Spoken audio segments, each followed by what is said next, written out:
After the recent Federal Open Market Committee meeting, the Fed has moved up its target from 2024 to 2023 for the first hike in interest rates. That's a potential rate hike in future faster than expected.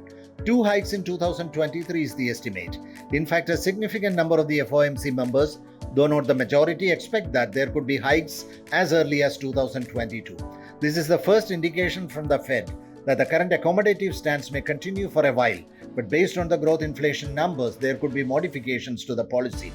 This converts most market participants to be expectant of possible rate changes in the coming FOMC meetings.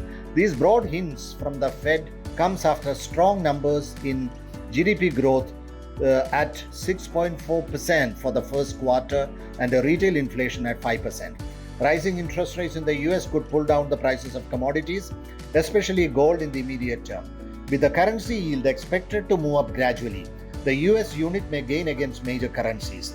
This may limit the rise in commodities prices, but it is important to note that any sustained rise in prices or inflation would rekindle the demand for gold.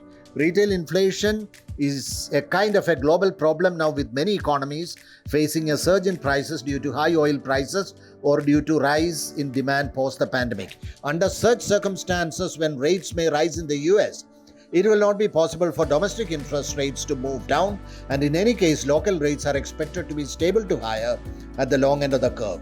The Fed moves may influence RBI's approach to interest rate policy, though it may not alter the basic commitment to an accommodative stance.